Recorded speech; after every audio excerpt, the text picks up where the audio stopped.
Jeff झटके से सुबह अपने बेड से उठे। वो डरे हुए थे कि कहीं उन्होंने अलार्म मिस तो नहीं कर दिया और अपने ऑफिस में जाने के लिए लेट तो नहीं हो गए। जब उन्होंने आईफोन में टाइम देखा तो 5:34 हुए थे और उन्होंने अलार्म 5:45 का लगाया था, यानी वो अलार्म बजने से 11 मिनट पहले उठ गए थे। जेफ इन 11 मिनट तक सोच रहे थे कि अगर उन्हें जॉब अच्छी नहीं लगती और वो जॉब से इतने डरे हैं कि वो अलार्म बजने से पहले ही उठ जाते हैं, तो वो जॉब कर ही क्यों रहे हैं। वो शीशे के पास ब्रश करने के लिए गए और अपनी शक्ल देखी। उन्हें पता था कि वो जिंदा है लेकिन अपनी लाइफ नहीं जी रहे। बचपन में उसे लगता था कि वो कुछ भी अचीव कर सकता है। वो एक ब्राइट स्टूडेंट था। कॉलेज से निकलते ही उसे एक बड़ी ड्रग कंपनी में अच्छी जॉब मिल गई थी। उसने वही किया जो उसके पेरेंट्स ने उसे बताया था, लेकिन वो बहुत दुखी था। उसे पता था कि ये स्लो सेविंग्स करके अमीर बनने के तरीके की थ्योरी में कुछ ना कुछ तो गलत है। वो जानता था कि वो एक रैट रेस में फंसा हुआ है, लेकिन बाहर कैसे निकलना है वो उसे समझ नहीं आ रहा था। The millionaire fast lane book के ऑथर एमजे डिमार्को कहते हैं कि जेफ क्या, इवन वो भी इसी रैट रेस का हिस्सा थे, लेकिन उन्होंने इन रूल्स को समझा जिससे वो इस स्क्रिप्टेड लाइफ यानी रैट रेस की लाइफ से बच पाए। एमजे कहते हैं कि मैं एक लोअर मिडिल क्लास फैमिली में पैदा हुआ था, जहां पर हमें ये बताया गया था कि अमीर सिर्फ ओल्ड एज में ही बना जा सकता है, वो भी पैसे जोड़ के। और जल्दी यंग बनना है तो हमें या तो कोई सेलिब्रिटी बनना पड़ेगा या फिर प्रोफेशनल फुटबॉलर। ऑथर कहते हैं कि एक दिन मेरे घर के पास लैम्बोर्गिनी आई और हम सब बच्चे उसे देख के बहुत ज्यादा खुश हुए। और फिर हम उस गाड़ी के पास गए और उस गाड़ी के ओनर से पूछा कि आप करते क्या हो जिसकी वजह से आप ये बड़ी गाड़ी ले पाए। और उस गाड़ी के ओनर ने कहा कि वो एक एंटरप्रेन्योर है। डिमार्को ये देख के बहुत हैरान हो गए, क्योंकि एक तो उस गाड़ी का ओनर बहुत यंग था और उन्हें बचपन से कहा गया था कि ज्यादा उम्र में ही अमीर बना जा सकता है। दूसरा ये कि वो सेलिब्रिटी या फुटबॉल प्लेयर नहीं थे, बल्कि एक बिजनेसमैन, एक एंटरप्रेन्योर थे। एमजे कहते हैं कि उसके बाद इनका बिलीफ सिस्टम चेंज हो गया कि जवानी में अमीर बनने के और भी तरीके हैं। इसके बाद उन्होंने बिजनेस के बारे में पढ़ना स्टार्ट किया और वो सबसे पहले फ्रीलांसर बने और उन्होंने बाकी लोगों के लिए वेबसाइट्स बनाना स्टार्ट किया। इसके बाद उन्होंने एक और काम स्टार्ट किया, वो ये था कि एयरपोर्ट में जो भी लोग आते थे उन्हें अपने घर तक जाने के लिए कोई ना कोई टैक्सी सर्विस चाहिए होती थी, तो वो लोग उन्हें इसके लिए मेल कर सकते हैं। तो शुरू में एमजे उन लोगों के पास गए और उनसे कहा कि अगली बार जब भी आप एयरपोर्ट में आएंगे तो वो उन्हें मेल कर सकते हैं, जिससे वो उन्हें टैक्सी दिलवा देंगे। बाद में उन्होंने नोटिस किया कि उन्हें बहुत से लोगों की मेल जाने लग गई थी, जिनमें लोग उनसे कहते थे कि मैं कल 3 बजे एयरपोर्ट पहुंचूंगा, मुझे टैक्सी दिलवा देना। जब ये बात एमजे ने अपने दोस्त को बताई तो वो हैरान हो गया। उसने कहा अगर तुझे इतनी मेल जाती है तो तू टैक्सी बिजनेसेस के साथ कांटेक्ट कर ले और टैक्सी वालों को हर एक लीड देने पर पैसे चार्ज किया कर। एमजे ने इसके लिए एक वेबसाइट तैयार की और इस बिजनेस को सेट कर दिया और कुछ सालों के बाद यही बिजनेस उन्होंने 75 करोड़ रुपए का सेल किया। एमजे बोलते हैं कि अगर हमें जवानी में ही अमीर बनना है तो इसके लिए 5 रूल्स हैं। पहला है द डिट्रॉय प्रिंसिपल। जब ऑथर ने अपना पहला बिजनेस बेचा तो वो कहते हैं कि मुझे लगा कि मुझे अपने लिए कोई महंगी चीज खरीदनी चाहिए और मैंने भी अपने लिए लैम्बोर्गिनी खरीद ली। लेकिन इसके बाद उन्होंने रियलाइज किया कि इस कार के साथ उन्हें हर बार पैसे खर्चने पड़ेंगे, जैसे कि हर कुछ महीने के बाद उन्हें 20,000 का इंजन ऑयल चेंज करवाना पड़ेगा, हर 2 साल के बाद 2 लाख के टायर चेंज होंगे, हर साल 3 लाख की मेंटेनेंस करवानी पड़ेगी, 2,10,000 की हर साल की इंश्योरेंस होगी, हर 20,000 माइल्स चलने पर 8 लाख की क्लच चेंजेस करवाने पड़ेंगे और 5,000 हर बार उस गाड़ी के धोने के लगेंगे। इतना ही नहीं, जब भी कोई लैम्बोर्गिनी जैसी गाड़ी चलाता है तो लोग एक्सपेक्ट करते हैं कि उसके अंदर से जो भी निकलेगा वो हाई स्टेटस वाला इंसान होगा। इसलिए उन्हें पता था कि वो नॉर्मल टी शर्ट्स पहन के तो बाहर नहीं निकल सकते, जिसकी वजह से उन्हें नई ड्रेसेस लेनी पड़ी और इस प्रिंसिपल को डिट्रॉय प्रिंसिपल कहते हैं। Actually Dennis Detroy mid 16th century में एक फ्रेंच फिलोसोफर थे और उनके पास एक पुराना गाउन था जिसे वो खुशी से पहनते थे। लेकिन फिर एक दिन उनके पास उनका एक फ्रेंड आया और उसने एक महंगा खूबसूरत गाउन उन्हें गिफ्ट कर दिया। जब उन्होंने वो गाउन पहना तो उन्हें अपने सारे पुराने कपड़े गंदे लगने लगे और उन्होंने वो सारे बदल दिए, इवन कि अपने घर में फर्नीचर भी बदल दिया। और इस गलती को उन्होंने बाद में रियलाइज किया और इस पर उन्होंने एक ऐसे लिखा जिसका नाम था regrets on parting with my old dressing gown. तो इस रूल की लर्निंग ये है कि जब भी हमें एक महंगी चीज के लिए पैसे खर्चते हैं तो उसे मेंटेन करने के लिए हमें बाकी चीजों पर भी पैसे खर्चने पड़ते हैं। अगर आप एक मैकबुक लेते हैं तो उसके लिए हमें USB to C अडेप्टर लेना पड़ता है, उसका कवर लेना पड़ता है, उसमें एडिटिंग सॉफ्टवेयर एक पेड सॉफ्टवेयर है, उसे पे करना पड़ता है and so on. I know हमें से काफी लोगों के मन में ये सवाल जरूर आ रहा होगा कि इस वीडियो में तो हम फास्ट लेन मिलियनेयर की बात कर रहे थे, तो दोबारा से हम ये गरीबों की तरह जीने के लिए क्यों बोल रहे हैं। तो इस चीज को समझने के लिए नेक्स्ट पॉइंट आता है और वो कहता है द कॉर्न ब्रेड स्ट्रैटेजी।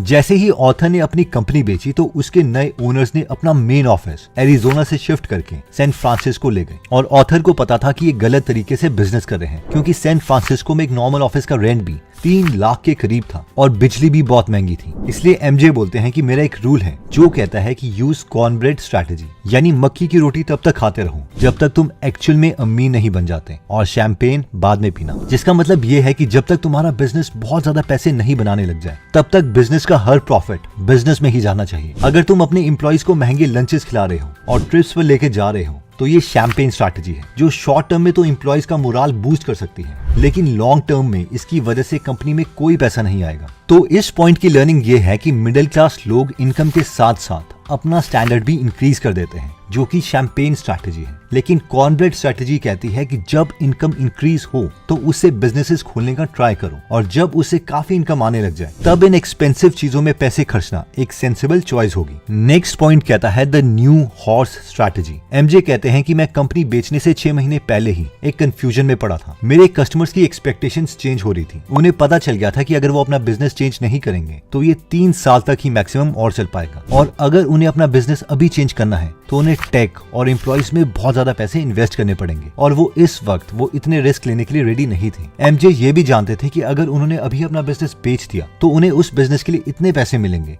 कि उन्हें जिंदगी भर कोई मजबूरी में काम नहीं करना पड़ेगा। इसलिए उन्होंने अपनी कंपनी बेच दी, और जैसा उन्होंने सोचा था वैसा ही हुआ। 3 साल के बाद उबर आ गई जिसका टेक बहुत स्ट्रॉन्ग था और उसने पूरी मार्केट को डिस्टर्ब कर दिया। तो इस पॉइंट की लर्निंग ये है कि अपने बिजनेसेस को अपनी लाइफ मत समझो। अगर हमारा बिजनेस हमारी लाइफ के गोल्स पूरे नहीं कर पा रहा तो दूसरे बिजनेसेस खोलने में मत डरो। नेक्स्ट पॉइंट कहता है the dare strategy. MJ recently एक लड़की से इंटरनेट पर मिले। दोनों एक दूसरे को पसंद भी करने लगे। उस लड़की ने पहली डेट के लिए हाँ कर दिया, और अब हुआ ये कि डेट खत्म होने पर एमजे अपनी महंगी कार में बैठे। वो बहुत प्राउड फील कर रहे थे। वो खुशी से इतने एक्साइटेड हो गए कि उन्होंने गाड़ी की मैक्सिमम स्पीड कर ली, और अचानक वो कंट्रोल खो बैठे और गाड़ी एक पाम ट्री में जाके बजी, लेकिन उनकी जान बच गई। एमजे कहते हैं कि मैंने बिजनेसेस इसीलिए स्टार्ट किए थे क्योंकि उसमें एसिमेट्रिक रिटर्न होता है, यानी बहुत कम टाइम में, जैसे कि 4-5 साल में हम बहुत कम इन्वेस्टमेंट से करोड़ों रुपए कमा सकते हैं। लेकिन कई बिजनेसेस में एसिमेट्रिक नेगेटिव रिटर्न होता है, यानी उसमें रिस्क बहुत ज्यादा और पॉजिटिव आउटकम आने के चांसेस बहुत कम होते हैं। ये ऐसा ही था जैसे कि मेरे कार का एक्सीडेंट हुआ। 10 सेकंड तक तो मैंने हाई स्पीड की फीलिंग ली, लेकिन फिर कार एक्सीडेंट हो गया जिससे मैं मर भी सकता था। इसलिए ऑथर कहते हैं कि जो भी बिजनेस हम चूज करें उसमें डेयर प्रिंसिपल को याद रखें। डेयर का फुल फॉर्म है डाउनसाइड एसिमेट्रिक रिस्क इवेंट, यानी ये देख लें कि हम वही बिजनेस करें जिसमें अगर वो बिजनेस डूबता है तो हमारी लाइफ में ज्यादा नेगेटिव इंपैक्ट नहीं आना चाहिए। नेक्स्ट पॉइंट कहता है the fired customer strategy. MJ कहते हैं कि सालों पहले मैंने एक और बिजनेस स्टार्ट किया था जिसमें एक कस्टमर बार बार हर हफ्ते उनकी कस्टमर सर्विस को कॉल करता रहता था और उनका टाइम वेस्ट करता था। एमजे ने जब ये देखा तो उन्होंने अपनी टीम से कहा कि ये कस्टमर हर हफ्ते हमसे कितने की सर्विस लेता है। जब टीम ने सारा डेटा कलेक्ट किया तो उन्हें पता चला कि ये कस्टमर सिर्फ 800 रुपए का बिजनेस देता है, जबकि कस्टमर सर्विस के लिए वो 10,000 रुपए स्पेंड कर रहे थे। उन्होंने अपनी टीम से कहा कि इस कस्टमर को आप कह दो कि हम इन्हें सर्व नहीं कर पाएंगे। देखिए, ऑथर के अकॉर्डिंग कस्टमर हमारे लिए भगवान के समान है, लेकिन फिर भी लॉजिकली हमें देखना चाहिए कि हम कस्टमर से कितने पैसे अर्न कर रहे हैं। अगर हम एक कस्टमर को एक्वायर करने के लिए और वैल्यू देने के लिए 200 रुपए खर्च करते हैं तो कम से कम आपको उस कस्टमर से 200 रुपए तो कमाने ही चाहिए, वरना उनसे बिजनेस करने का कोई फायदा नहीं है। यानी हमेशा ये मत सोचो कि हर इंसान को आपको अपने प्लेटफॉर्म में लाना ही है। जैसे कि कस्टमर के पास चॉइस होती है कि वो किसी भी प्लेटफॉर्म में जा सकता है, वैसे ही हमारे पास भी चॉइस है कि कौन से कस्टमर के साथ हम बिजनेस करना चाहते हैं। रूल नंबर 6 कहता है understand scripted life is not true. Author कहते हैं कि हमें 5 चीजें बचपन में गलत सिखाई जाती है और इसे हम स्क्रिप्ट एक्रोनिम से याद रख सकते हैं, जिसमें एस का मतलब है स्कूलिंग, जिसमें बचपन के पहले 18 साल में सिर्फ हमें ये सिखाया जाता है कि हमें ऐसी स्किल्स डेवलप करनी है जिनको यूज करके हम दूसरों के लिए जिंदगी भर काम कर सके। ऑथर के पास एक कपल आया था, उन्होंने कहा कि वो 80 लाख के लोन में है, जिसमें 35 लाख का लोन उनका कॉलेज का है और 45 लाख का लोन उनके नए घर का, और अब उनकी पूरी जवानी इन्हीं लोन्स को चुकाने में चली जाएगी। स्क्रिप्ट में सी का मतलब है कंज्यूमरिज्म, यानी बचपन से हमें सिखाया गया है कि जब भी हमारी सैलरी इंक्रीज होगी तो हम ज्यादा चीजें कंज्यूम कर सकते हैं, जैसे कि हम iPhone 14 ले सकते हैं, कार ले सकते हैं, नेटफ्लिक्स की सब्सक्रिप्शन ले सकते हैं। लेकिन किसी ने ये नहीं सिखाया कि कंज्यूमर की जगह हमें प्रोड्यूसर भी बनना चाहिए। आर से आता है रिस्पॉन्सिबिलिटी, यानी अगर हम लाइफ में जल्दी रिस्पॉन्सिबिलिटी ले लेंगे कि जल्दी शादी जल्दी बच्चे करो तो हमारी वर्क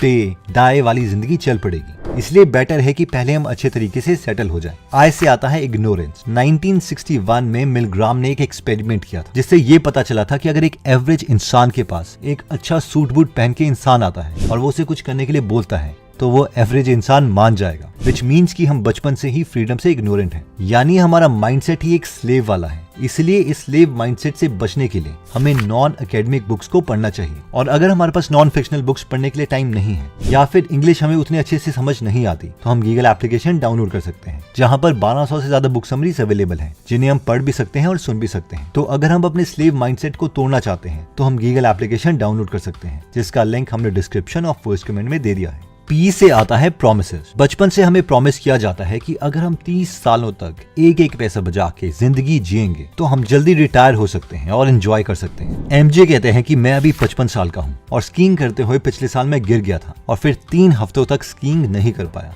इन शॉर्ट, जिस तरीके से जो 30 साल में मैं स्कीइंग करता था वो अब 55 साल में नहीं कर सकता। उसी तरीके से अपनी जवानी बर्बाद करके ये सोचना कि हम गरीबी में अमीर बन के खुश होंगे, ये एक गलत कॉन्सेप्ट है। और इन फेक प्रोमिसेस पर यकीन मत करो, जल्दी अमीर बना जा सकता है। टी से आता है टैक्सेशन। अगर हम एक नॉर्मल डिसेंट जॉब भी ले लेते हैं तो उसमें हमें करीबन 30% टैक्स देना पड़ सकता है। यानी एक साल में करीबन 3 महीने की मेहनत से जो हमने पैसे कमाए